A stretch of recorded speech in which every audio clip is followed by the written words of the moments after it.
tout de suite en Ardèche, rejoindre Pascal Terrasse, député socialiste du département, qui a été réélu ce soir assez largement sur le canton de Bourg-Saint-Andéol. Bonsoir Monsieur Terrasse, vous avez été réélu, votre département reste à gauche, mais quand on regarde l'ensemble des résultats, notamment sur la région Rhône-Alpes, c'est une vraie vague bleue ce soir. C'est une question que j'ai posée à beaucoup de vos collègues du Parti socialiste. À quoi vous attribuez cette large défaite ce soir ? Écoutez, moi, ce que je constate d'abord, c'est que l'Ardèche résiste mieux qu'ailleurs, puisque c'est un département qui gagne des conseillers généraux. Il y a plus d'élus aujourd'hui qu'hier.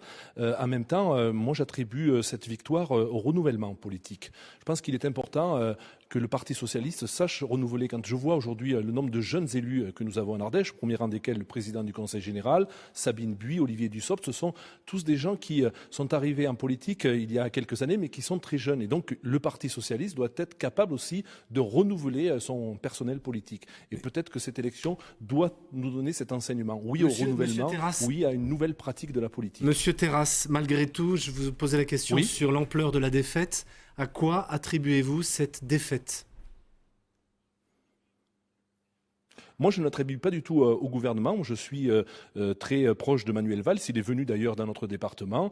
Je pense qu'il y a au fond des questions qui sont posées à travers cette élection en matière de travail. C'est vrai que les chiffres du chômage ne sont pas bons. Quand ils reprendront, peut-être qu'on peut espérer une amélioration sur le plan politique. Il y a aussi un message qui nous a été rappelé tout au long de cette campagne électorale, notamment à celles et ceux qui ont des bas salaires. Le pouvoir d'achat est un vrai sujet que j'ai ressenti durant la campagne électorale, et donc il faudra là que le gouvernement puisse répondre à ces sujets, à la fois les petites retraites en particulier qui touchent de nombreux Ardéchois avec des revenus très faibles. Donc voilà, ce sont des questions qui sont posées. En même temps, je pense que le gouvernement doit entendre ces demandes, mais dans le même temps, je pense que le gouvernement est dans le vrai et dans le juste quand il dit qu'on ne peut pas réformer notre pays, on ne peut pas plus redistribuer si le front de l'emploi ne s'améliore pas, si l'économie ne s'améliore pas. Pascal Terrasse, quand on regarde la carte électorale ce soir du département de l'Ardèche, on voit une vraie fracture entre le nord et le sud. Le nord plus industriel qui passe à droite, qui est à droite, et puis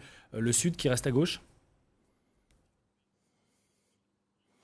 Oui, je pense que c'est une véritable performance. Je n'oublie pas moi-même que je suis député parlementaire et sur ma circonscription, l'ensemble des cantons sont aujourd'hui à gauche. J'ai relevé d'ailleurs que sur le sud, en effet, ma collègue Sabine Buis, elle aussi, fait une vraie performance. Elle a subi des attaques qui sont inconsidérées de la part d'une partie d'une droite revancharde. Et donc, je pense que le département du sud est évidemment, historiquement, beaucoup plus à gauche dans le sud, dans ma circonscription, dans celle de la circonscription de ma voisine.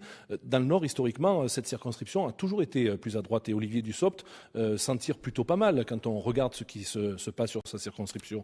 Donc voilà, il y a en effet une véritable fracture entre le Sud et le Nord, et là il appartiendra à notre président, au président du Conseil général, à trouver les mots justes et en même temps l'action qui permette ce rééquilibrage.